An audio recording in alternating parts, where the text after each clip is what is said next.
The story took place on one Halloween night in Warren Valley, Ohio. The town's residents had to honor the ancient rules of Halloween. The rules were simple: wear a costume, hand out candy, and keep your jack-o'-lanterns lit. If someone broke the rules, a small creature wearing a burlap sack named Sam would punish them. The story unfolded through several connected events. Emma and her Halloween enthusiast husband Henry returned home after the town's festival. Emma actually hated Halloween, and against Henry's warning that you shouldn't extinguish a jack-o'-lantern before midnight, she blew out the pumpkin early. Henry went inside to rest, while Emma started taking down the Halloween decorations in the yard. Suddenly, she was attacked by an unseen figure who wrapped her in a sheet and murdered her using a sharp candy lollipop. Hours later, Henry discovered Emma's dismembered body in the yard, arranged grotesquely among the decorations. A chubby boy named Charlie had been smashing jack-o'-lanterns on porches and stealing candy from an unattended bowl. He was caught by his school principal, Stephen Wilkins, right in the act. Wilkins lectured Charlie about respecting Halloween traditions and offered him a candy bar. Moments later, Charlie vomited violently and died. Wilkins had laced the candy with cyanide. Wilkins dragged Charlie's body to his backyard and dropped it into a grave that already held another child's corpse. He planned to bury them together. During the burial, he kept getting interrupted. A group of trick-or-treaters, including Sam, came by for candy, and Wilkins handed it out calmly as if nothing was wrong. His young son Billy kept yelling from inside, asking for help carving a jack-o'-lantern. His grumpy neighbor, Mr. Krieg, shouted angrily over the fence about the noise, with his dog Spite barking non-stop. When one of the bodies in the grave suddenly started moving, Wilkins smashed it repeatedly with a shovel. He even threw a severed finger over the fence to distract Spite. Mr. Krieg kept asking questions, so Wilkins lied that he was fixing a septic tank leak. Finally, Wilkins finished burying the bodies and walked back inside. He briefly noticed Mr. Krieg yelling for help inside his house, but he ignored it and continued on.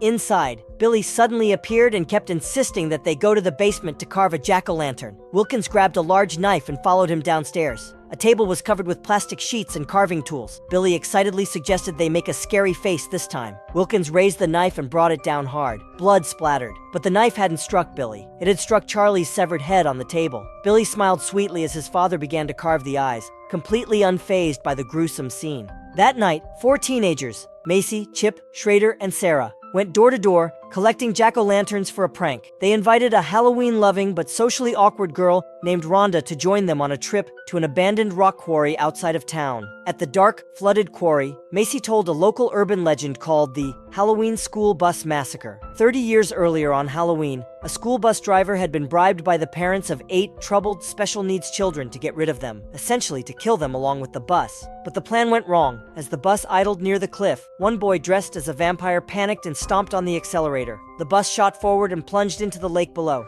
All 8 children drowned. The bus driver managed to escape, and he was never seen again. The bus and the children's bodies were never recovered, and the town chose to bury the story and forget it. Macy and the others set 8 lit jack-o'-lanterns by the lake as an offering to the lost souls. Then the teens split up, leaving Rhonda and Chip near the water. Suddenly, horrifying figures covered in lake water and wrapped in chains rose from the lake, screaming and chasing them. Rhonda, terrified, fell and injured herself. She ended up alone, shaking as the monsters got closer. But then the figures removed their masks. It had all been a prank created by Macy's group. They had dressed up as the drowned children to scare Rhonda. Rhonda was shaken and hurt when she realized it was a trick. Schrader felt guilty and tried to comfort her, while Macy didn't care at all. In anger, Macy kicked one of the still-lit jack-o'-lanterns into the lake, putting out its flame.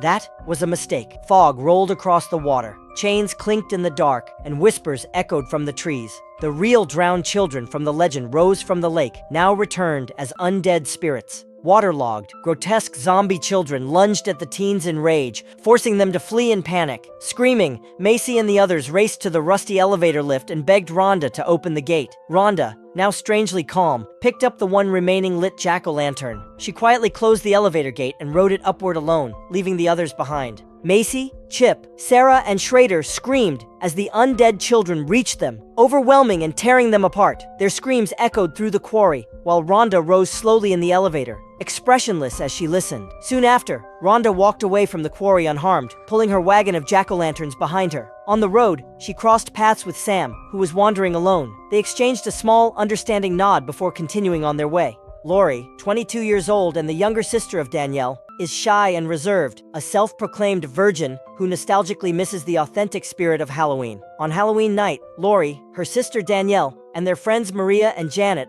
all dress up for a night out. The girls wear sexy fairy tale princess costumes, and by tradition, Lori is dressed as Little Red Riding Hood Danielle, and the others are eager to find dates for the evening. They quickly each pick up a man during the town's street party and head to a bonfire gathering in the woods, but Lori does not go with them. Lori insists that she wants her first time to be a special, unique experience, so she prefers to stroll alone through the town's Halloween festival, taking her time to find the right person. Later in the night, as Lori walks along a quiet path to the party, she is suddenly attacked by a man in a black cloak wearing a vampire mask. The vampire assailant pounces on Lori and sinks his fake fangs into her neck. Meanwhile, at the bonfire party in the woods, Danielle and her friends are partying with their dates. Suddenly, a scream pierces the night as a figure in a red cloak falls from the trees into the center of the gathering. Amid the startled crowd, Danielle approaches and sees that the fallen figure is the same vampire man, now badly injured, covered in blood, and whimpering for help. Danielle pulls off his mask, revealing the attacker's true identity as their neighbor, Principal Stephen Wilkins. He had been prowling town disguised as a vampire, and tonight he picked the wrong victim. At this moment, Lori arrives at the party, blood trickling from her neck but otherwise unharmed, and tells her sister and friends that she's just fine. She is finally ready to join the festivities. Under the light of the full moon, the young women at the party undergo a bizarre transformation. They tear off their costumes, then even shed their human skin like a shell, revealing dense fur, claws, and fangs underneath. It turns out Danielle, Lori, and their friends are secretly a pack of female werewolves. The other werewolf girls howl and join in, ripping apart and devouring their own dates. Not far away, Sam sits quietly on a log, but he never intervenes. As the night grew later, the eccentric old Mr. Krieg, who lived alone, treated trick-or-treaters very cruelly. He even dressed his dog Spite in a scary costume to frighten kids away, and then stole their candy for himself. Just when he thought he had successfully scared everyone off, strange things started happening. His windows were suddenly egged from outside. Dozens of glowing jack-o'-lanterns mysteriously appeared all over his yard. Blood-like messages were smeared across his walls and ceiling, spelling out Halloween greetings and threats. Startled, Mr. Krieg grabbed his shotgun and searched the house. At that moment, the small figure of Sam appeared from the shadows and attacked him.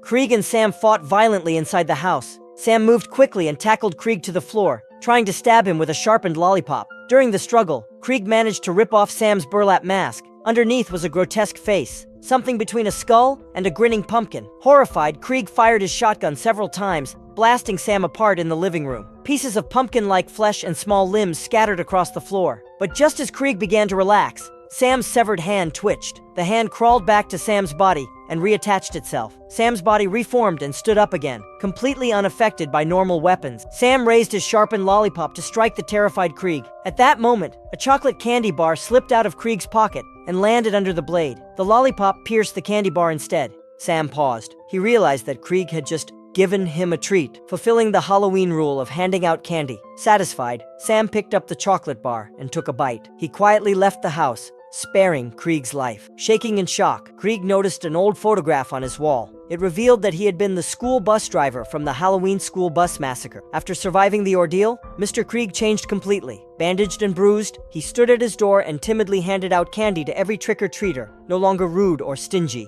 He watched as Lori and her werewolf friends drove by. He saw Sam walking down the street and looked at Principal Wilkins' house. Then Sam turned and looked across the street. He saw Henry and Emma returning home. Sam began walking toward their house because he had seen Emma blow out the jack-o'-lantern early. Sam was on his way to punish the next person who broke the rules. Krieg turned to go back inside when another knock sounded at his door. He opened it and saw the children who had drowned in the school bus crash 30 years earlier. They stood before him in their decayed, ghostly forms. In eerie unison, they whispered, "Trick or treat."